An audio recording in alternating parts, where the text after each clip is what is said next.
हम लोगों का प्रयास है कि एक संतुलन बने।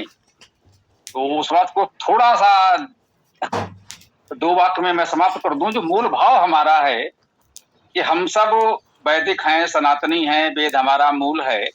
वेद को मानने वाले सब अपने हैं। अन्य विषयों में मतभेद हो सकते हैं, कोई मूर्ति को मानता है, नहीं मानता है, हवन करता है, नहीं करता है, द्वैत अद्वैत प्रेत क्या मानता है, वो व्यक्तिगत रूप से छोड़ दीजिए और बस वेद को केंद्र में रखकर हम सब एक हो सकते हैं। हम सब लोग यहाँ पर हैं, हमारे विचारों में अंतर है लेकिन हम सब साथ हैं। तो ये भावना लाए ना कि इतनी कट्टरता की जरा सी बात पर कहीं कोई मतभेद हुआ और ऐसा लड़ने लगे कि मने फिर दोनों जैसे शत्रु हो गए और एक दूसरे से दूर भाग गए। ऐसा नहीं होना चाहिए। छोटी छोटी बात पर आर्य समाजी आपस में लड़ने लगते हैं। मतलब पौराणिकों से यदि उनका कुछ विवाद है तो चलो एक बार बात है, मैंने हम सनातनी हैं, मुसलमानों ईसाइयों से कोई बात है तो वो एक अलग विषय है। आर्य समाजी है, पौराणिकों से भी है, नहीं होना चाहिए लेकिन चलो एक सीमा तक वो भी छोड़ दें। आर्य समाजी आपस में ही छोटी छोटी बात पर लड़ते हैं। अन्य लोगों में ही है, ऐसा नहीं कि केवल आर्य समाज में है। तो इस विचार को हम प्रमोट कर सकते हैं कि वेद हमारा मूल है, वेद को पढ़ना पढ़ाना हमारा धर्म है। और ऐसा नमस्ते को लेकर ही इतना विवाद हो रहा था, बताइए। नमस्ते वेद में आया है, वेदायन में आया है, जाने कितना आया है। हाँ चलो बात नमस्ते किया गई है तो मुझे ध्यान आ रहा है कहीं ऐसे ग्रुप में चर्चा हो रही थी, कोई महापुरुष ये बताने में लगे थे कि ईश्वर के लिए नमस्ते नहीं कहा जा सकता। मतलब नमस्ते लोक व्यवहार में हम एक दूसरे से कहते हैं तो ईश्वर के लिए नमस्ते कैसे कहा जाए। किसी महापुरुष ने कहा कि भाई स्वामी जी है, आप बताइए वेद में है कि नहीं है। मैंने कहा वेद पढ़ो और जानो। मतलब इतनी सतही बात है कि वो हमसे पूछ रहे हैं क्या वेद में नमस्ते ईश्वर के लिए आया है। मैंने कहा मतलब जाने कितना आया है, ये बात वही कह सकता है जिसने वेद को बिल्कुल न देखा हो। जिसने थोड़ा भी वेद देखा है तो नमस्ते तो इतना अधिक आया है, ये प्रश्न तो नहीं उठेगा। लेकिन वही वो ऐसे आर्य समाजी हैं कि जिन्होंने वेद नहीं देखा है, जी ये बात आर्य समाजी ही कर रहे थे, कोई और इस तरह की बात नहीं करता। तो दीपक भैया आप बोलो, मुझे लगा एक भूमिका मैंने दे दी है। नमस्ते।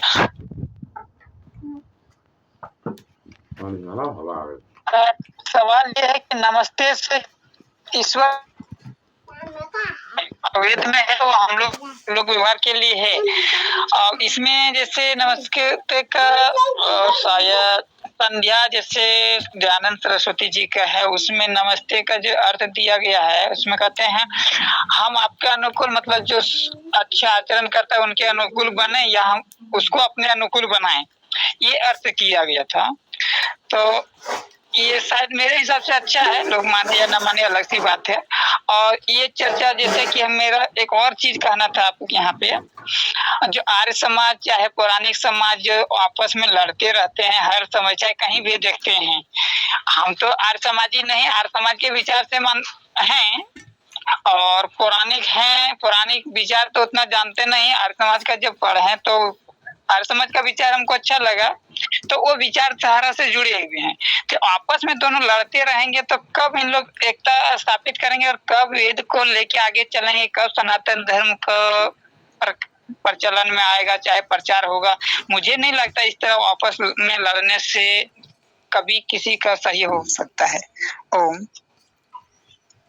ये बिल्कुल ठीक बात है, वही कह रहे हैं कि तो उसके लिए सिद्धांत यही बनाया जा सकता है कि वेद हम सबका मूल है, वेद ही धर्म का मूल है और वेद को मानने वाले सब वैदिक हैं, अपने हैं।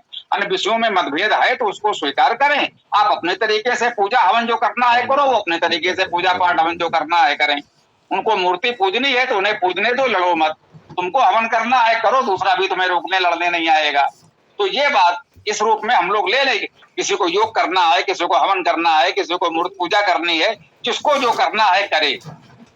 हम सब सनातनी हैं क्योंकि वेद को मानते हैं, वेद पाठ सब करें, है ना। आप मूर्ति रखो, दो फूल चढ़ाओ, धूप अगरबत्ती दीपक जलाओ और वेद पाठ करो। आपको हवन करना है, आप हवन कुंड लाओ, वो जलाओ और उसके बाद आपको वेद पाठ करना है करो। जिसको जो करना है अपना पूजा पाठ करो, जो जैसे करते हो करते रहो। मैंने कहा है और लोगों को ये बात ठीक लगी है ना। आप जो भी पूजा पाठ जैसे भी करते हो करो, आरती चालीसा जो भी करते हो करो, लेकिन वेद मूल है तो उसमें वेद पाठ को सम्मिलित अवश्य कर लो। जो कर रहे हो करो, लेकिन उसमें थोड़ा सा वेद भी ले लो भैया, एक सूक्त वेद वेद का भी रोज पढ़ लिया करो। ये आपको पता रहे कि हाँ भाई वेद भी कुछ होता है और हमारा वेद मूल है। बाकी आप जो करते हो करो, हम रोकेंगे नहीं, चाहे जो आरती करो, चाहे जो चालीसा करो, चाहे जैसे हवन करो। और समाज वाले अपने तरीके से करें, ज्ञाति परिवार वाले अपने तरह से करें, बाकी जो भी पंडित जी से जैसा भी जिसको हवन पूजन करना कराना है अपने तरीके से करें, लेकिन वेद को सब सम्मिलित रखें। जो ये पता रहे कि भाई वेद प्राचीनतम है, यही हमारे सनातन धर्म का मूल है, तो वेद तो हम पे होना ही चाहिए। बाकी लोक व्यवहार में जो जिसको अच्छा लगे करे, उस पर कोई बात नहीं है। तो ये एक विचार यदि हम लोग प्रमोट कर पाए तो इसके लिए थोड़ा सा मुझे लगता है कि एकता का बिंदु, एक रास्ता मिल सकता है। अन्यथा आर्य समाज स्थापना विचार तो एकता का था, लेकिन अंत में जाकर के वही लड़ाई झगड़े में जो थोड़ी एकता हो सकती थी वो और बटने लगी।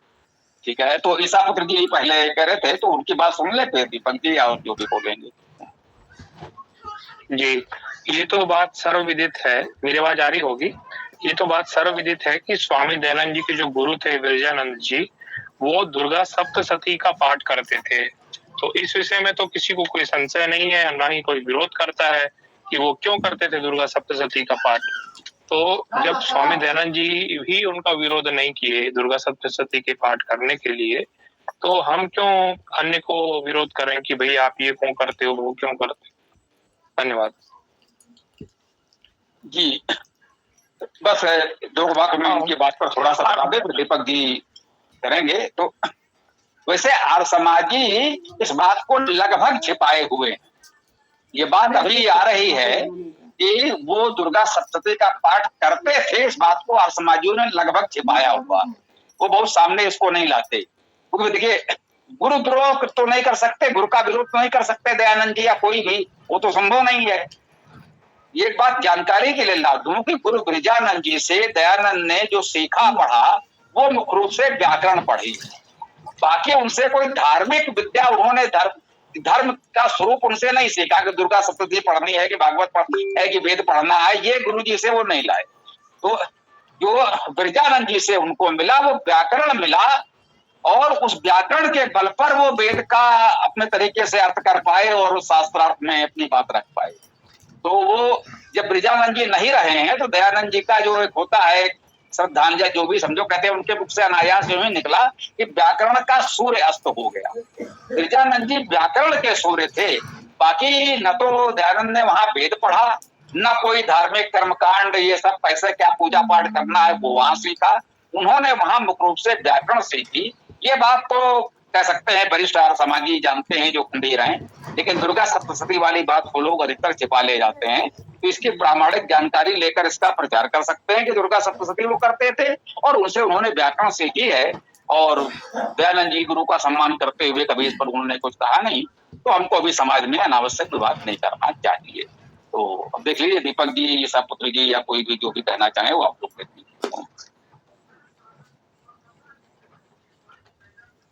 इस पर दयानंद जी के गुरु सभी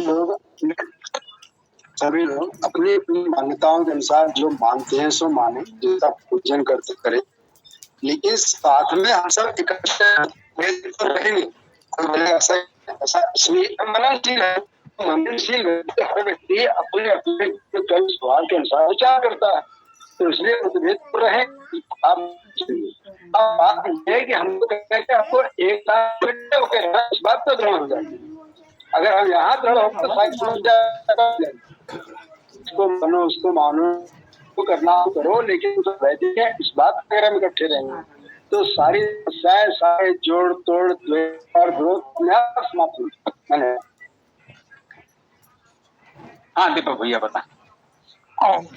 हम ये चीज करना चाह रहे थे, यदि स्वामी दयानंद जी के दयानंद जी सप्तशती पाठ भी करते होंगे उसमें, तो क्योंकि वो तो आर्य समाजी थे नहीं, स्वामी दयानंद उनसे जो भी ज्ञान लिया, स्वामी दयानंद को पहले से वेद भी पढ़े होंगे और उनका जो अर्थ अक्षर से, जैसे व्याकरण पढ़ने के बाद उनको समझ में आया कि योगी होते हैं, व्याकरण का मतलब संस्कृत जो वेद का जो संस्कृत है वो सब योगिक शब्द होते हैं।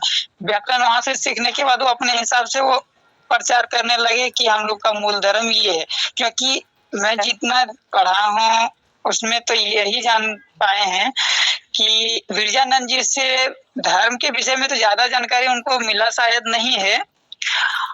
इसीलिए यदि उनका गुरु सप्तशती करते होंगे, दुर्गा सप्तशती करते भी होंगे, तो उनको तो मना कर नहीं सकते, क्योंकि हम भी आप चाहे कोई भी त्योहार मनाएं तो हम लोग आपसे कुछ सीख रहे हैं, तो आपको तो हम लोग मना नहीं कर सकते हैं, चाहे गलत करें सही करें, लेकिन अपने हिसाब से उसको यदि नहीं अच्छा जचेगा तो हम लोग छोड़ देंगे कि ये हमारे जो गुरु हैं वो थोड़ा सा अलग कर रहे हैं, हम थोड़ा सा अलग अपना जो अच्छा लग रहा है वो अलग करेंगे। ये ठीक बात है, सार सार को कह रहे थोथा दे उड़ा, यही तो हम कह रहे हैं, जो अच्छा लगे ग्रहण कर दें और जो आपको न उपयुक्त लगे उसको वहीं छोड़ दें। तो यही सदैव से होता आया है, गुरु से शिष्य आगे रहे हैं और बड़े बड़े उदाहरणों में पूरे विश्व में है कि शिष्यों ने गुरु से आगे बढ़कर कार्य किया है, उनके मतभेद भी सामने रखे हैं, कुछ अंतर भी आया है, तो वो तो चलता रहना चाहिए। गुरु को रोकना तो संभव था ही नहीं। तो कुल मिलाकर वो एक सामान्य, जैसे आजकल के शंकराचार्य उनके अनुयायी होते हैं, ब्रजानंद जी भी उसी परंपरा के एक सन्यासी थे, वो सब कुछ वो लगभग वही करते होंगे जो आज के कह सकते हैं कि आप ये महंत महामंडलेश्वर आदि करते हैं, तो उसी प्रकार के वो भी एक सन्यासी थे। दयानंद जी ने थोड़ा सा अधिक अध्ययन चिंतन किया और एक अपनी दिशा दी, ठीक बात है वो भी। हाँ ईसा पुत्र बोलो। देखिए, जिन देशों में धार्मिक कट्टरता बहुत ज्यादा है वहां की हालत आप देख लीजिए इस्लामिक राष्ट्रों में, और जहां पर धार्मिक कट्टरता नहीं है, जहां स्वातंत्र है, वहां की हालत देख लीजिए। तो जहां धार्मिक कट्टरता है वहां एकदम खराब हालत है, और जहां पे स्वतंत्रता है वहां बहुत प्रॉस्पेरिटी है, प्रसिद्ध मतलब समृद्धि है। तो इससे यही सिद्ध होता है कि कट्टरवाद हमेशा जो है वो समृद्धि का नाश करता है, और स्वतंत्र जहाँ पे होता है, जहाँ पे उदारता रहती है, वहां पे समृद्धि रहती है। इसीलिए कट्टरवाद हर प्रकार का जो है ना, वो हमेशा बुरा ही होता है, भले किसी भी प्रकार का हो। धन्यवाद। ये बिल्कुल ठीक बात है, अपने मत को माने जाने समझे अपनाएं, लेकिन दूसरे के प्रति कठोर रुख नहीं हो, द्वेष भाव नहीं हो। ठीक है, आपका थोड़ा सा अलग है, कोई बात नहीं, तो वो होता है, करते रहना चाहिए। हाँ विशाल कुछ बताओ, कोई बात तो आगे हो गया कुछ। जी मैं किस विषय पे बोलूं, क्योंकि मैं तो आपका ही सुन रहा हूँ, आप सभी का भी। नहीं वो तो ठीक बात है।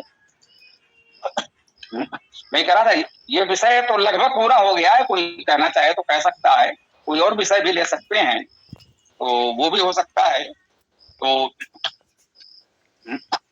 वहां वैसे विशाल चाहे तो आज लगभग फ्री सेशन जैसा हो गया है, मुक्त सत्र, तो तुम्हारा अपना जो मुख्य विषय है चाहे तो कुछ उस पर भी लिया जा सकता है क्या। जैसे वो ना मुख्य बात वही आई थी कि अयन चलन या क्या है, जो हम लोग कहते हैं कि एक जो साइंटिफिक है कि जब सूर्य मकर रेखा पर हुआ तो मकर संक्रांत उत्तरायण हो गया, जब सूर्य कर्क रेखा के लंबवत हुआ तो कर्क संक्रांति हुई या सूर्य दक्षिणायन हो गया, और बसंत संपात शरद संपात में दिन और रात का मान बराबर हो गया। तो ये बिल्कुल प्राकृतिक है, भौगोलिक है, खगोल में कुछ भी होता हो, ये तो सीधे सीधे पृथ्वी से ही तय हो रहा है ना कि भाई इस दिन सबसे बड़ा दिन है, उस दिन सबसे छोटा दिन है, और इस दिन दिन रात का मान बराबर है। तो ये दिनमान, हाँ एक शब्द अच्छा दिया जा सकता है, जिसे कहते हैं ऋतुबद्ध है और द्रक या जो भी, क्यों ना हम लोग इसको कहें कि दिनमान आधारित पंचांग, जैसे है ना। तो ईस्वी सन का कैलेंडर है, अंग्रेजी कैलेंडर इसे हम लोग कह रहे हैं, ये पूरी तरह से सौर पंचांग है। अगर अपने उसमें हम कहना चाहें तो ये सौर वर्ष पूरा आधारित है, सेकंड टू सेकंड कह सकते हैं। इनका जो वर्षमान है वो सौर वर्ष के दृष्टि से बिल्कुल ठीक है। चंद्रमास वो लेते ही नहीं, वो तो मानते ही नहीं है, उनके यहाँ कृष्ण पक्ष शुक्ल पक्ष जैसे कोई मान्यता है ही नहीं। वो फुल मून और नो मून जो भी अपनी तरह से फुल मून पड़ा, बोले साहब इस महीने में 2 फुल मून हो गए, लेकिन उसके कोई एक विद्वत उनके यहाँ पंचांग में उसकी कोई एंट्री है ही नहीं, उसका कोई उल्लेख नहीं है। लेकिन सौर वर्ष उनका पूरी तरह शुद्ध है, मतलब बिल्कुल हम बता सकते हैं कि हाँ इस महीने में इस सप्ताह अभी दिन घट रहा है या दिन बढ़ रहा है, वो बिल्कुल तिथियां उनकी निश्चित आए हैं। इस तारीख से दिन बढ़ेगा, इस तारीख से दिन घटेगा, इस तारीख को दिन रात बराबर हो जाएंगे। तो हम लोगों का सौर वर्ष जो है वो इस दृष्टि से उतना ठीक नहीं है। एक समस्या तो ये है कि ये सौर वर्ष को इतना ठीक कर ले। चंद्रवर्ष हमारा ठीक है, चंद्रमास चंद्रवर्ष मुझे लगता है ठीक है। क्यों? क्योंकि भैया वो चंद्रमा इस पर दिखता है, आज पूर्णिमा तो है, ऐसा तो नहीं कि पंचांग में पूर्णिमा है और आसमान में चंद्रमा पूर्णिमा दिखे, वो तो दिखता है, इसमें तो कोई समस्या नहीं है। तो एक तो इस विषय को ले लें और इसी में वो भी आ जाएगा कि भाई वो चैत्र आरंभ हो गया और 2 सप्ताह के पश्चात पखवाड़े बाद वर्ष आरंभ होगा। तो ये 2 चीजें ऐसी हैं थोड़ा हम लोग जानना चाह रहे थे, अगर थोड़ा बता दोगे तो अच्छा है। हाँ जी, इसमें जो सौर मास है, सौर वर्ष है, और ये जो हम निर्यण कैलेंडर यूज करते हैं, यहाँ पे अगर हम सौर मास लेंगे, सौर वर्ष लेंगे, केवल सौर मास को ही अगर हमको लेना है, फिर तो सायन को ही लेके चलना पड़ेगा। देन जो अयनांश रहेंगे उसी को ही लेकर के चलना पड़ेगा। लेकिन ये एक वीडियो है वैदिक वर्सेज वेस्टर्न एस्ट्रोलॉजी। जो वेस्टर्न वाले हैं वो केवल सौर मास को ही लेकर के चलते हैं, उनका इससे नक्षत्र वर्ष से कोई मतलब नहीं है। जबकि वैदिक ज्योतिषी जो हैं वो नक्षत्र वर्ष को लेकर के चलते हैं, उनका संबंध नक्षत्रों से है। और इस वीडियो में आप है तो ये इंग्लिश में, लेकिन यहाँ पे सेटिंग में जा करके आप इसको हिंदी ट्रैक पे क्लिक करके ये हिंदी में बोलना चालू कर देगा फिर सारा। तो आप ये पूरी जानकारी हिंदी में प्राप्त कर सकते हो। चैनल का नाम ये है और वीडियो का नाम ये है, आप स्क्रीनशॉट ले सकते हो इसका, ठीक है। तो इससे आपको चित्रों के साथ पूरा का पूरा, मतलब वैसे गणित से नहीं समझाया, चित्र के साथ पूरा समझाया है इन्होंने। देखिए इस तरीके से ये पूरा ब्रह्मांड कैसा है, कितनी राशि है, पूरा का पूरा समझाया है। और लाहिरी अयनांश भी सरकार द्वारा मान्यता प्राप्त है, ऐसा इसमें बताया गया है। और हिंदू कैलेंडर के अनुसार हमको जैसे पंचांग की आवश्यकता होती है तो हमको वेस्टर्न अर्थात सायन वाला लेना चाहिए, या फिर वैदिक कैलेंडर में जो नक्षत्र वर्ष है उसके अनुसार लेना चाहिए। उसका भी जवाब इसमें दे दिया गया है चित्र के साथ पूरा। मतलब इस तरीके से समझाया कि एक बच्चा भी समझ लेगा, जिसने मतलब 6ठी क्लास से पास की हुई होगी, 6ठी 8वीं, वो इसको समझ लेगा, इतनी आसानी से समझाया हुआ है। तो इससे सायन और निर्यण कौन सा वाला हमको लेना चाहिए, इसी में ही उसको समझा दिया गया है। और ये ज्योतिष का चैनल नहीं है, पूरा का पूरा खगोल से संबंधित है सारा। इसमें वृद्धि तिथि क्या होती है, क्षय तिथि क्या होती है, अधिक मास क्या होता है, क्षय मास क्या होता है, वक्री ग्रह कैसे होते हैं, ग्रह उल्टे कैसे चलते हैं, वो सारा इसमें समझाया हुआ है। राहु केतु क्या होते हैं, ये रेट्रोग्रेड वाला हो गया लास्ट वाली, ये उल्टे हाथ की तरफ जो सबसे नीचे है रेट्रोग्रेड, ये वक्री ग्रह को समझा रहे हैं। और ये राहु केतु वाला, ये राहु केतु को समझा देंगे राहु केतु क्या है। और यही सारी चीजें फलित ज्योतिष में यूज होनी है, ये रहेगा। और कुंडली जो हम बनाते हैं वो भी इसमें बता दिया गया कि वो क्या है। तो इसमें तो इसको देख करके मेरा ऐसा मानना है कि आपने कितना भी ज्योतिष को जाना हो या बिल्कुल भी ना जाना हो, तो भी आप इस वीडियो से सायन और निर्यण को समझ सकते हैं, और नक्षत्र वर्ष को समझ सकते हैं, और सौर वर्ष को भी समझ सकते हैं। और इसी में ही समझा दिया गया है कि कौन सा यूज करना चाहिए, किस प्रयोजन से, आपकी आवश्यकता क्या है, उसके अनुसार आपको कौन सा वाला लेना चाहिए। और जो पुराने पंचांग छपते आ रहे हैं उसमें दोनों ही प्रकार का रहता है, सायन भी निर्यण भी। उसमें केवल एक छोटी सी कैलकुलेशन मात्र से वो चेंज हो जाता है। अगर उसको सायन से निर्यण बनाना हो, निर्यण से सायन बनाना हो, वो एक केवल एक कैलकुलेशन होती है, उसको घटाना है, केवल घटाने मात्र से वो कैलकुलेशन चेंज हो जाती है। इतना आसान है वो। यहाँ तक आप सभी को समझ में आया? नहीं, ये बात ठीक है, तुमने बता दिया, इस वीडियो में सबको समझाया गया है। हाँ। तो एक बात तो क्लियर हुई कि सायन और निर्यण है। तो यूं कहें कि जो सौर वर्ष है, देखो हम लोगों का मुख्य बात क्या है, जो लोक व्यवहार है, दैनिक कार्य हमारा चलना है, वो तो सौर वर्ष से चलना है, ठीक। जो विशुद्ध सौर वर्ष है, जो ये ग्रेगोरियन कैलेंडर या मोटे तौर पे कह लें ईस्वी सन का अंग्रेजी कैलेंडर जो हमारे घरों में लटका है, वो सौर वर्ष की दृष्टि से बिल्कुल एक्यूरेट है, एक सेकंड। तो सौर वर्ष वाला हमको विशुद्ध चाहिए, दैनिक व्यवस्था हमारी उसी से चलेगी। बाकी ज्योतिषी कार्य के लिए, फलित के लिए, या जो कहें कोई पर्व त्योहार मुहूर्त निकालने के लिए, उसके लिए चंद्रवर्ष या चंद्रमास महत्वपूर्ण है। अब तिथि कब आरंभ हुई, कब समाप्त हो गई, ये तिथि का क्षय हो गया, ये तिथि अधिक हो गई, होता है, गणित के अनुसार होता है। लेकिन जन सामान्य के दैनिक का कार्य कि आपको कार्यालय आना है, जाना है, कौन का कार्य करना है, किस दिन क्या होना है, तो उसके लिए 100 वर्ष वाली व्यवस्था ठीक है।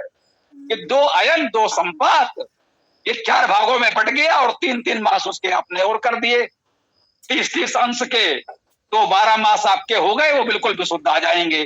तो लोक व्यवहार के लिए, दैनिक कार्य के लिए, मतलब जो भी कह रहे हैं ट्रेनें चलेंगी, हवाई जहाज चलेंगे, दैनिक कार्य होंगे, उसके लिए तो 100 वर्ष हमारा बिल्कुल दुरुस्त होना चाहिए। यदि वो सायन है मान रहे हैं तो सायन ही होना चाहिए, ऐसा मुझे लग रहा है। हमें सायन निरयन शब्दों से कोई लेना देना नहीं है, हमें इससे मतलब है जो प्राकृतिक है, भूगोल ही है, खगोल में जाए ही नहीं। इस पृथ्वी पर जो अक्षांश देशांतर रेखाएं हैं, उसी से हम ये 100 वर्ष बिल्कुल तैयार कर सकते हैं। तो 100 वर्ष लोक व्यवहार के लिए बिल्कुल विशुद्ध हमको मिल जाना चाहिए।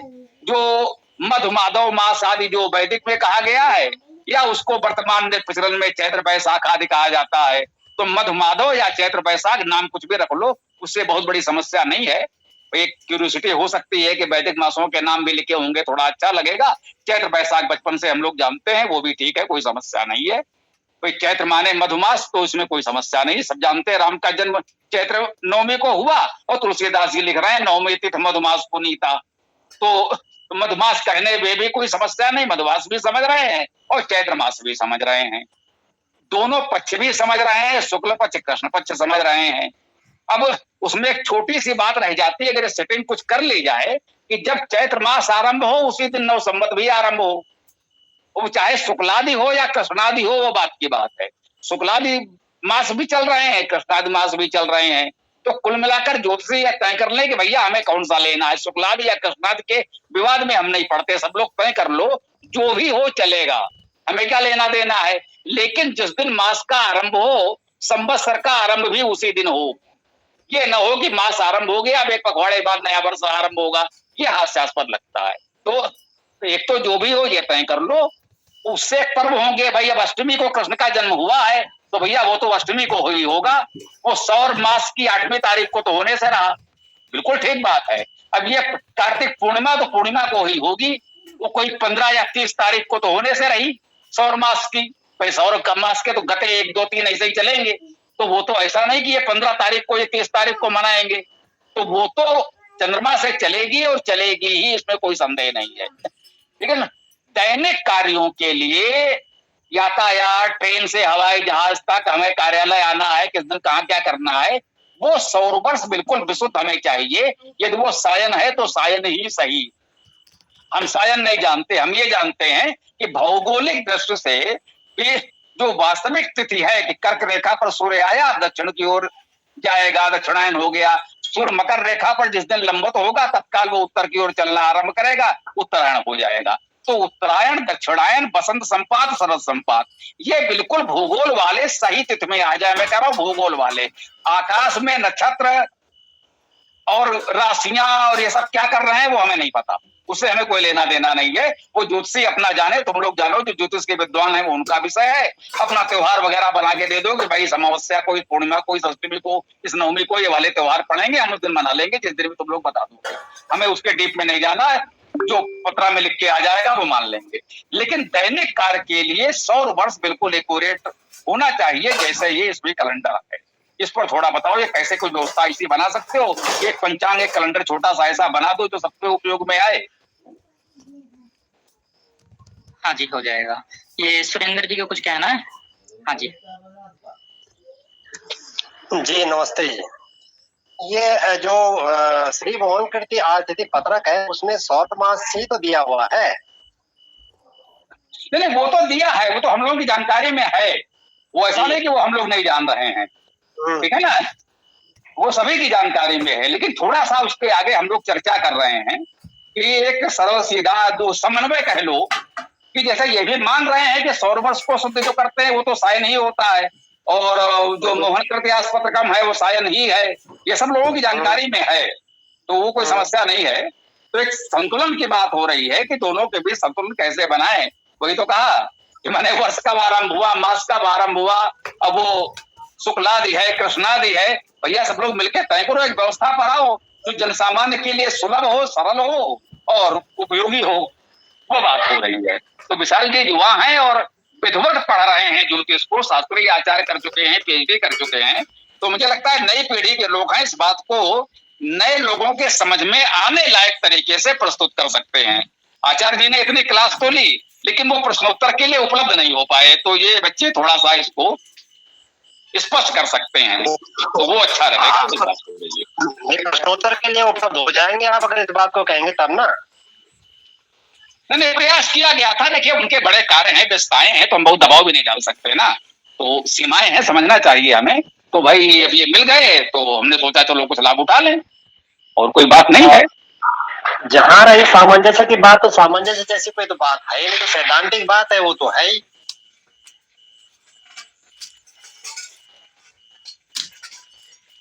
उसमें सामंजस्य बिठाने की कोई ऐसी गुंजाइश थोड़ा ही है। हम लोग यही बात कर रहे थे कि थोड़ा सा हमको उदार या तरल भी होना चाहिए, दूसरी बात सुननी चाहिए। हम लोग वेद को मानने वाले वैदिक हैं। अब ऐसा नहीं कि हम मूर्ति पूजा के विरोध में लड़ते रहें या त्रैतवाद और अद्वैतवाद के झगड़े में पड़े रहें। वेद को मानने वाले वैदिक हैं, कोई त्रैत माने, अद्वैत माने, द्वैत माने, मूर्ति पूजा करे, हवन करे, क्या करे, तो उन सबको समेट के चलें, दूसरा पक्ष भी सुने। बात सिर्फ इतना सा है, थोड़ा सा समझ लेने दीजिए।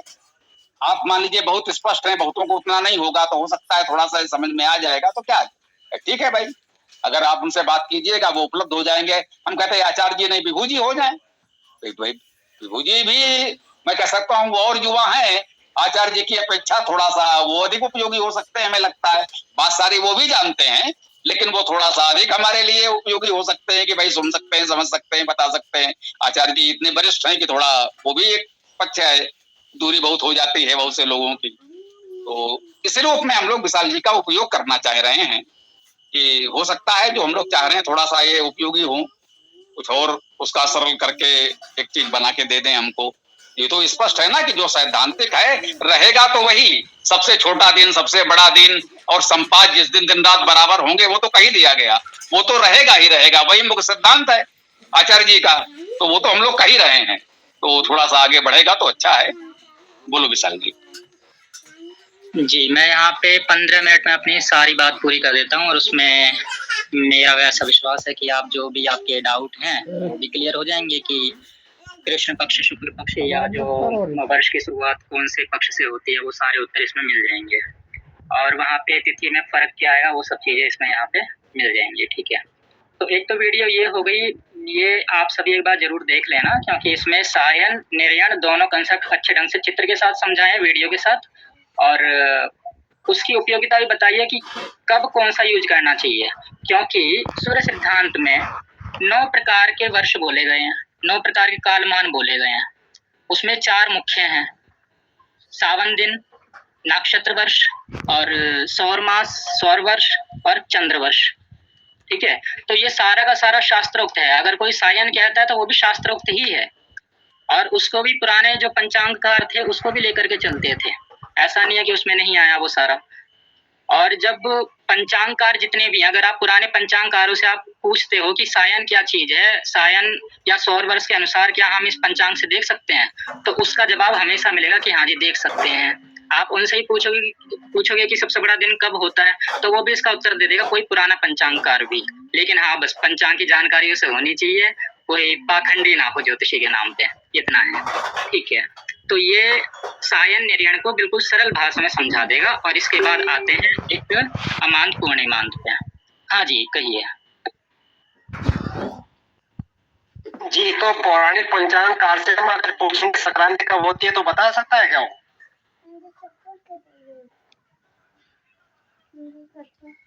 हाँ जी बता सकता है, वो जिसने गृह स्पष्ट पढ़े हैं वो बता सकता है। तो बताते हैं, जैसे 14 तारीख की मकर संक्रांति बताती है, 14 या 15 तारीख की बता रहे हैं जनवरी में, तो उस दिन तो होती नहीं है। अगर आप बताओगे ना हमको सायन के अनुसार चाहिए, तो वो सायन के अनुसार उसी पंचांग से ही निकाल के देंगे, कोई स्पेशल पंचांग नहीं खरीदेंगे। लेकिन वो पुराना जैसा चलता रहा है उस हिसाब से बता रहे हैं। अगर आप कहोगे कि सायन वाला चाहिए हमें, हमको तो उस परंपरा से चाहिए, सौर मास के अनुसार चाहिए, सौर वर्ष के अनुसार चाहिए, तो वो आपको उस हिसाब से ही बता सकते हैं। अरे एक छोटा सा प्रश्न इससे ये आ रहा है कि तुमने कहा ये सौर वर्ष के दृष्टि से उनसे कहा जाए भाई सौर वर्ष वाली हमें ये चाहिए मकर संक्रांति या जो भी, तो वो बता देंगे। अब पूछने वाले को इतनी समझ तो होनी चाहिए कि सौर वर्ष मुझसे पूछना है, ठीक बात है। तो ये जो संक्रांति थोड़ा सा विचलित हो रही है, प्रत्येक वर्ष लगभग 20 मिनट आगे खिसक जा रही है, ये क्या नक्षत्र वर्ष है या क्या है, ये कैसे हो रहा है? हाँ जी, यही तो है नक्षत्र वर्ष। उसी कारण से ये जो वीडियो है ना, उसमें यही चीज बताई गई है कि नक्षत्र वर्ष और सौर वर्ष में क्या डिफरेंस आ रहा है। ये जो अयनांश वाली बात है, ये बन कहाँ से रही है और क्यों हम ले रहे हैं इसको। नक्षत्र वर्ष ही क्यों ले रहे हैं, सौर वर्ष क्यों नहीं ले रहे हैं, अथवा सौर वर्ष कहाँ लेना चाहिए, कहाँ नहीं लेना चाहिए, वो सारी बातें इसमें बताई गई हैं वीडियो में। और ये फलित ज्योतिष के नहीं है, नॉर्मल साइंटिफिक है। और पंचांग कैसे क्रिएट होता है, वो सारी बातें चित्र के साथ, वीडियो के साथ, एनिमेशन के साथ बताई गई हैं। और उपयोगिता मतलब मेन चीज तो ये है ना कि हम कोई चीज ले रहे हैं तो क्यों ले रहे हैं, उसका ज्ञान तो होना चाहिए ना। ये थोड़ी ना कि हमको पैरासीटामोल खानी ही है, क्या पता बीमारी कोई उससे बड़ी हो बुखार की, क्या पता हमें टाइफाइड हो तो टाइफाइड की गोली लेंगे, तो टाइफाइड की प्रॉब्लम रहेगी तो टाइफाइड लेंगे, अगर कोई नॉर्मल बुखार होगा तो पैरासीटामोल लेंगे। तो जैसा हमारी उपयोगिता है उसके अनुसार हम यहाँ पे लेते हैं जी। चलो ये बात स्पष्ट हो गई कि सौर वर्ष तो ये वही है जो सायन पद्धति है या जो दर्शनी लोकेश जी आचार्य जी हमारे दे रहे हैं। ये जो तुम बता रहे हो जो विचलन हो रहा है 20 मिनट वाला, ये नक्षत्र वर्ष है। सौर वर्ष और नक्षत्र वर्ष के बीच ये एक वर्ष में 20 मिनट का विचलन हो रहा है, तो ये नक्षत्र वर्ष है। ये बात क्लियर हुई ना? हाँ जी। तो ये आपके हिसाब से नक्षत्र 27 होते हैं कि 28 होते हैं? नक्षत्र जब मुहूर्त में लेते हैं तो 28 लेते हैं, और जब हम वैसे वर्ष की बात करते हैं वहां पे 27 नक्षत्र लिए जाते हैं, और उसमें 28वें नक्षत्र का भी समावेश होता है। और इनका मान जो 13 से 20 कला लिया जाता है, क्या वो सैद्धांतिक है? ग्रंथों के हिसाब से उसको लिया जा सकता है, बाकी अगर आधुनिक उसमें जोड़ना है तो वो भी कर सकते हैं, कौन मना कर रहा है, उसमें गणित तो गणित है। लेकिन आचार्य दार्शनिक लोकेश जी ने तो उसमें पूरी सारणी में दिया है, और प्रत्येक नक्षत्र समान मान के होते ही नहीं है। जब इंडिविजुअल मान होता है तो फिर हम उसका बना के क्यों दे रहे हैं? देखिए फलादेश में या फिर गणित में भी, सूर्य सिद्धांत में भी ऐसा है, राशियों का भी क्रम ऐसा रहता है, कुछ राशि छोटी होती है, कुछ बड़ी भी होती है, तो उस तरीके से भी किया जा सकता है। कुंडली के मामले में भी ऐसा, जो केपी एस्ट्रोलॉजी वाले हैं वो उसमें असमान राशि का साइज मानते हैं, राशि का जो आकार है वो असमान मानते हैं, इसलिए उसका उदय काल भी असमान मानते हैं, जबकि पुराने ज्योतिषी एक समान मानते हैं। तो उसको अपडेट किया जा सकता है, उसमें कोई दिक्कत नहीं है। मतलब तो सूर्य सिद्धांत अनुसार ही है वो सारा भी। हाँ जी, मतलब मानते हैं कि ये ऐसा होता भी है। मुझे लगता है थोड़ा सा हम लोग भटक रहे हैं। ये सब सैद्धांतिक चर्चाएं तो पहले आचार्य जी कर ही चुके हैं, हम लोग थोड़ा उसको व्यवहारिक सरलीकरण करने का प्रयास कर रहे हैं इनके साथ। सुरेंद्र जी थोड़ा सा अवसर दे हम लोगों को, विशाल जी तो पढ़े हैं वो तो सब बोलते जाएंगे, थोड़ा हम लोग अपनी सीधी सरल बात सकें तो क्या रहेगा, है ना?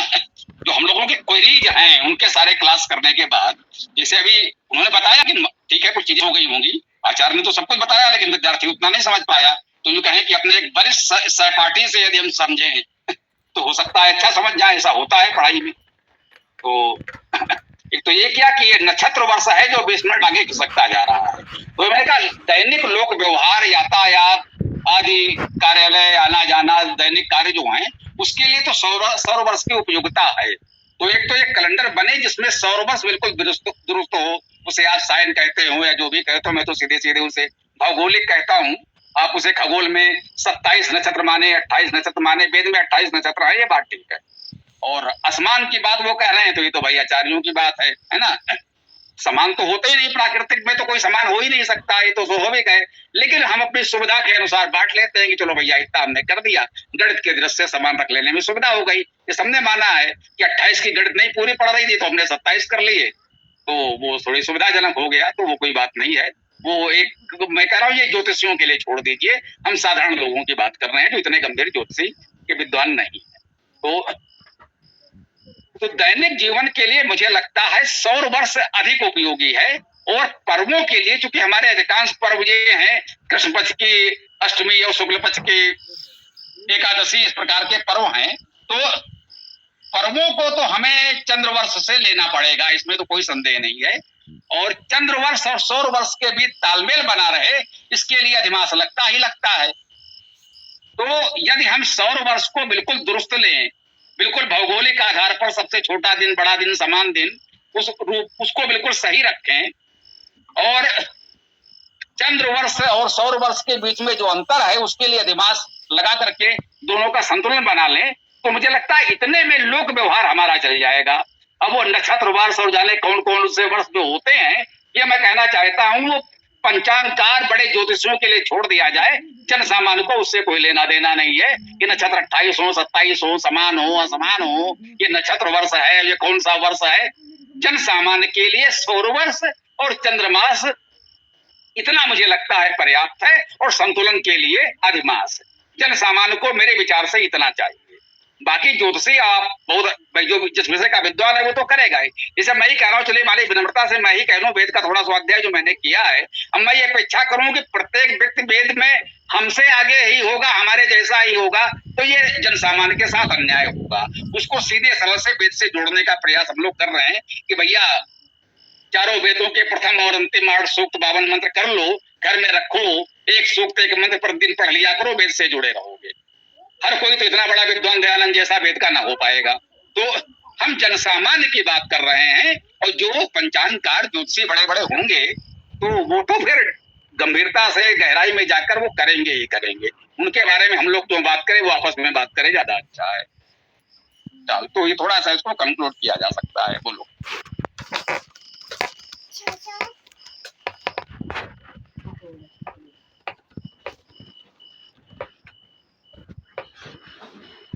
ये तो भारत का मानचित्र आ गया, बताओ।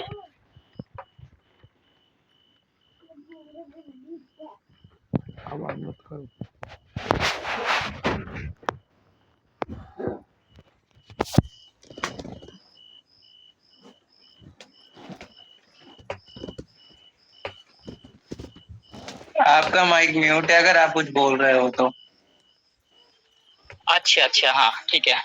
तो मैंने कहा ये दृक पंचांग एप्लीकेशन है, और इसमें बताया गया है कि पूर्णिमांत और अमांत अर्थात कौन वर्ष की शुरुआत कहाँ से माने, कृष्ण पक्ष से या शुक्ल पक्ष से, ये इसमें बताया गया है।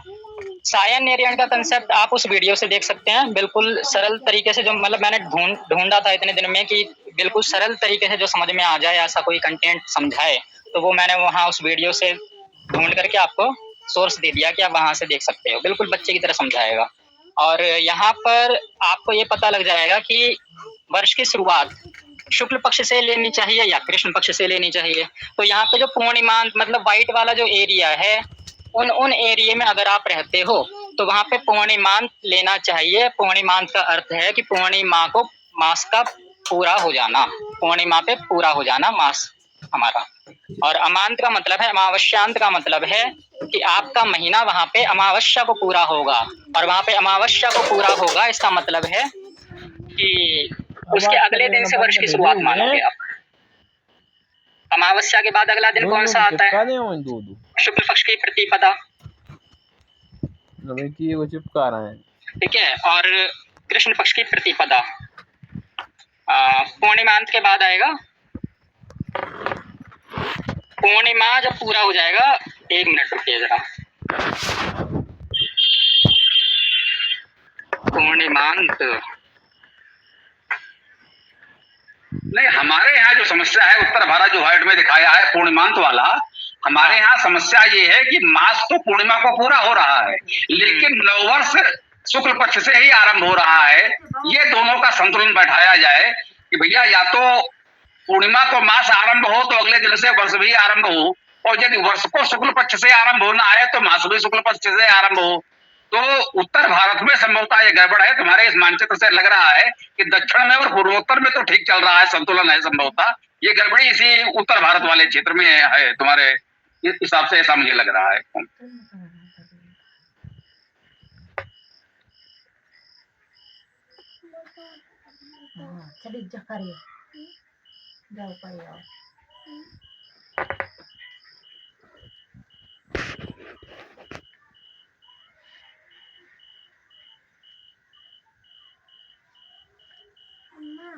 विशाल माइक बंद है, बोल रहे हो क्या?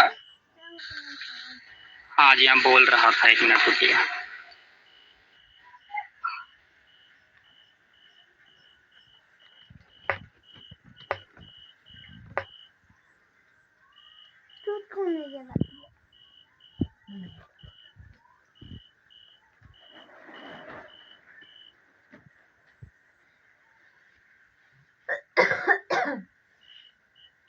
वजह से दिन का आरंभ होता है सूर्य सिद्धांत में, और वहां पे रुको, ये तो बिल्कुल नई जानकारी मिली है ना। मतलब जो ईस्वी सन के कैलेंडर में है मध्यरात्र से नई तारीख का आरंभ होना, तो ये तुम्हारे सूर्य सिद्धांत में भी है। यहाँ जो हम लोग सूर्योदय से दिन की बात कर रहे हैं, वो कहाँ से कैसे आ गई? मतलब यदि मध्यरात्र वाली बात वहां भी है तो ये तो और अच्छी बात हो गई, कहा जाए ये सूर्य सिद्धांत से ही वहां गया है क्या? ऐसा मतलब कह सकते हैं हम। हाँ जी, गणितीय पक्ष से वहां पे रात्रि में 12 बजे से ही बोला गया है, ये है। इसका अर्थ हुआ कि जब सौर वर्ष हम कहेंगे तो सौर वर्ष की जो गते आएगी, एक गते माघ मास, इस प्रकार से जब कहेंगे तो वो मध्यरात्र से आरंभ होगा। और जब चंद्रमा वाली बात करेंगे तो सूर्योदय से जो तिथि चंद्रमा की होगी वो उदया तिथि मानी जाए। इसको इस प्रकार से समझ सकते हैं। हाँ, सुरेंद्र जी कुछ कहना है आपको? हाँ, तो इसका मतलब ये है कि जो अंग्रेजी दिनांक है, व्यवस्था है, वो सही है। फिर तब हमें सौर गते की जरूरत ही नहीं है। फिर ऐसा है क्या? सुनेंगे, मैंने कहा थोड़ा रुक जाइए। देखिए, थोड़ा हम लोगों के सीधे सरल स्तर की बात होने दीजिए। आप उसका स्तर बहुत ऊंचा ले जाते हैं। उतने उस स्तर पे अभी हम लोग नहीं जा रहे हैं। थोड़ा सा भी बात को हम लोग समझ लें, फिर उस स्तर पे बात करेंगे। प्रयास करेंगे कि और आचार्य जी भी हों या वो भी हों। तो अभी थोड़ा हम लोगों को निचले स्तर पे बात कर लेने दीजिए। आप जो कहना चाह रहे हैं वो थोड़ा सा ऊंचे स्तर की बात हो जाएगी। वो क्लास हो चुकी है। विशाल थोड़ा आगे बढ़ोगे जी। दूसरा एक बात मैं और रखना चाह रहा हूँ। ये जो पूर्णिमा का मतलब माघ होता है या चंद्रमा की पूर्ण कलाएं होती हैं? अरे वो स्पष्ट कर दिया गया, जिस दिन चंद्रमा पूरा होता है वो पूर्णिमा है। अमावस्या जिस दिन चंद्रमा नहीं दिखता अमावस्या है। मैंने कहा कृपया हो सके तो बात हो जाने दीजिए, है ना। पूर्णिमा हुई ना, न कि पूर्ण प्रकाश हुआ। 100 से देख लिया, पूरा चला गया 100 से, अब उसके बाद प्रकाश घटने लगा। कर्म तो प्रकाशित से हुआ ना उसका। वो अगर ऐसा है, उस पर कोई प्रश्न नहीं उठा रहा है ना, तो वो बात जो मान्य है उसको हम क्यों दोहराए हैं, उसको पर हम क्यों जा रहे हैं? मेरे बात को ये बातें सर्वमान्य है ना। विशाल जी की बात तो सब ठीक है, उसको थोड़ा चलने दीजिए ना, थोड़ा बात हो जाए। मुझे लगता है 1-2 दिन इसको समझ लें, फिर आप उसमें करिएगा। पहले एक सरल भाषा में हम समझ लें। पहले आप समझ लीजिए। हाँ जी, इसमें पूर्णिमांतमान साउथ और नॉर्थ का थोड़ा सा डिफरेंस आता है, जैसा इसमें बताया गया। मैं एक बार फिर से देख करके आपको फिर से एक्सप्लेन करूंगा अगली क्लास में, है ना। और सूर्य सिद्धांत की कैलकुलेशन हालांकि ये भी है कि अलग अलग ग्रंथों में अलग अलग टाइम लिया गया है। कहीं कहीं पे सूर्योदय के अनुसार भी है, वहाँ पे जो ग्रह स्पष्ट किए जाते हैं, ग्रह जो निकाले जाते हैं, कौन सा ग्रह कहाँ पे है, कौन से लैटिट्यूड लॉन्गिट्यूड में है। लेकिन सूर्य सिद्धांत में रात्रि के 12 बजे से लिया गया है। और मैं कहूँगा कि ये कुछ चीजें गणित के अनुसार हैं, कुछ चीजें फिर जब हमने त्योहार आदि देखे तो वहाँ पे नक्षत्र वर्ष का उपयोग किया, और वहाँ पे पितरों के लिए दिन का भी उल्लेख आता है वहाँ पे सूर्य सिद्धांत में। ठीक है, कि यहाँ पे ये पितरों का दिन होता है, पितरों की रात्रि होती है, ऐसी बातें वहाँ पे आई हैं सूर्य सिद्धांत में। ठीक है, तो कुछ ऐसी बातें वहाँ आई हैं। और वहाँ पे जो स्टार्ट होता है वर्ष की शुरुआत जो होती है वहाँ पे होली के अगले दिन ही होती है सूर्य सिद्धांत में। किंतु ऐसा कहा गया है कि मास की शुरुआत, वर्ष की शुरुआत अंधकार से ना ली जाए, थोड़ा प्रकाश से ली जाए। देखिए ये इसमें भी मैंने जो पढ़ा है उस हिसाब से बता रहा हूँ, हो सकता है बाद में आचार्यों ने कुछ और भी आपस में मत किए हों, अपने विचार दिए हों, उसकी जानकारी मुझे नहीं है, लेकिन जो मैंने पढ़ा है उसके हिसाब से मैंने ये जाना है कि वर्ष की शुरुआत अंधकार से ना लेकर के थोड़े प्रकाश से ली जाए, इसलिए शुक्ल पक्ष से उन्होंने आरंभ माना उत्तर भारत वालों ने। जबकि साउथ वाले कहते हैं कि क्या कृष्ण क्या शुक्ल वर्ष जैसा है उसको वैसे ही लिया जाए, तो कृष्ण पक्ष से आरंभ मानते हैं। ऐसा मैंने पढ़ा था कहीं पे, ये मैंने बहुत पहले अध्ययन किया था, मुझे भी देखना पड़ेगा ये मैंने कहाँ पढ़ा है, लेकिन मैंने ऐसा पढ़ा था। और इसी तरीके से जो सूर्योदय से दिन की शुरुआत मानेगी, रात्रि के 12 बजे से माने, वहां पे भी यही भेद आता है कि एक तो लोकेशन वाइज भी रहता है इसमें कि कौन सा ग्रंथ कहाँ पे लिखा गया है, उसके हिसाब से थोड़ा सा डिफरेंस आता है। और इसके अलावा इसी तरीके से कि हम दिन की शुरुआत रात्रि से क्यों लें, हमारा जब हम पूजा जब सूर्य भगवान ही कर रहे हैं तो दिन प्रकाश की कर रहे हैं तो प्रकाश से लें। और यहाँ पे हमने चांद्र वर्ष को, नक्षत्र वर्ष को ही ज्यादा प्रायोरिटी इसलिए दी है कैलेंडर में, क्योंकि आप ध्यान से देखिए नव वर्ष का आरंभ हम अगर हम सौर वर्ष को प्रधान माने तो सौर वर्ष के हिसाब से जब मेष राशि में सूर्य आएगा तब वर्ष की शुरुआत होनी चाहिए, फिर वहां चांद्रमास क्यों लिया जा रहा है? जब हम सारी बात सौर मास के आधार पे कर रहे हैं, वहां पे सायन के आधार पे ले रहे हैं, क्योंकि अंग्रेज तो वहां पे उसी हिसाब से चलते हैं, साइंटिफिकली जो चलते हैं वो, कि वर्ष की शुरुआत यहाँ से हुई है। वैशाख की जो वैशाख की जो तिथि आती है, वैशाख मास जो आरंभ होता है उसमें सौर मास के आधार पे। अब यहाँ पे सौर मास के आधार पे मास अलग बनेंगे और चांद्र मास के आधार पे मास अलग बनेंगे, तो वहां पे जो वर्ष की शुरुआत मानी गई है चांद्र मास के आधार पे मानी गई है, ना कि सौर मास के आधार पे। हाँ सत्यम जी आप बताइए। वो जो दिन की शुरुआत वाली बात है उसमें उदय तिथि लेते हैं ना, जितना मुझे ध्यान है, क्योंकि अगर 12 बजे बाद कोई तिथि लग जाए, खत्म हो जाए, कि जैसे 2 बजे कोई तिथि अष्टमी थी वो खत्म हो गई, फिर नवमी लग गई है, तो अगर वो सूर्य उदय के साथ नवमी लग रही है तो वो मान्य होगी कि आज नवमी है। अगर वो सूर्य उदय से पहले खत्म हो जाए तो वो नहीं मान्य होती। उदय तिथि शायद शास्त्र में आया है।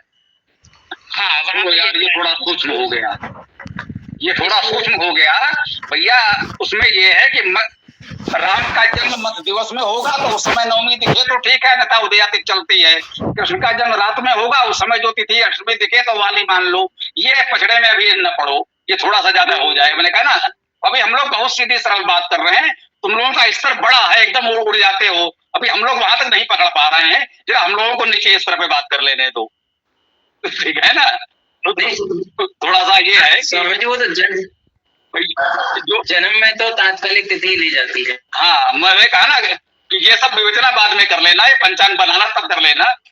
कोई जन सामान्य के दैनिक कार्य को हमें जो समझना है, तो ये तो स्पष्ट है कि सौर वर्ष इसमें उपयोगी है। इसमें चंद्र मास, चंद्रवर्ष या चंद्रमा की तिथियां वो कब आरंभ हो कब समाप्त हो जाए नहीं चलेगा, वो तो 24 घंटे एक तिथि रहनी चाहिए। जैसे भी उन्होंने कहा एक नई जानकारी दी, पता नहीं कितना सत्य है, ये तो बाद में हम लोग अगले सत्र में देखेंगे। भी तो केवल हम जानकारी ले रहे हैं, अभी प्रमाण नहीं मांग रहे हैं, प्रमाण अगले सत्र में देखेंगे। जो चीजें मैंने बताई है वो सूर्य सिद्धांत में आपको मिल जाएगी, पहले अध्याय में और तीसरे। मैंने कहा ना अभी प्रमाण पे मत जाओ भाई जी, अभी हम विश्वास कर रहे हैं कि हमसे ज्यादा तुम जानते हो ना, इसलिए अभी हम सुन ले रहे हैं।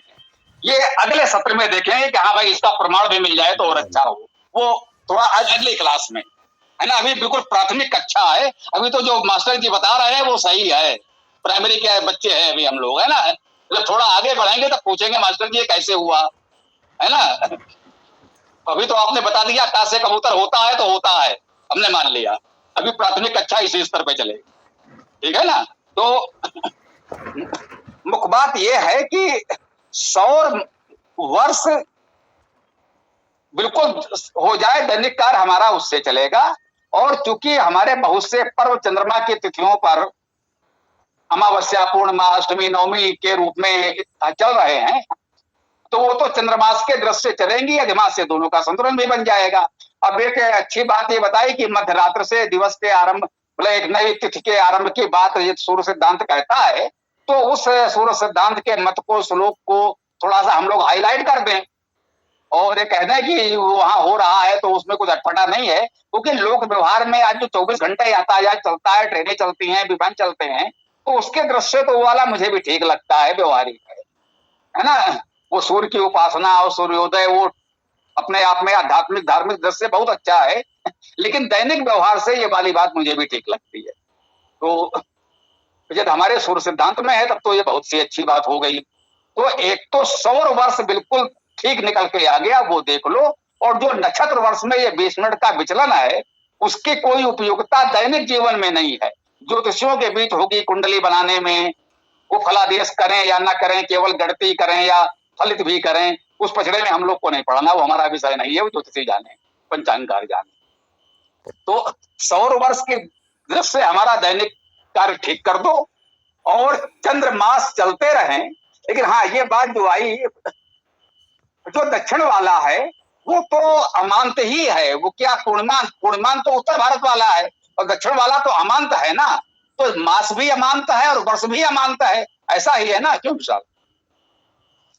हाँ जी, लेकिन उससे उस बात से कोई फर्क नहीं पड़ता है कि वो 15 दिन बाद मनाएंगे और हम 15 दिन पहले मनाएंगे, उससे कोई फर्क नहीं पड़ता। वो उसी दिन ही त्योहार मनाएंगे जिस दिन हम मनाते हैं, बस वहां पे मास अलग चलता है, यहाँ पे मास अलग चलता है।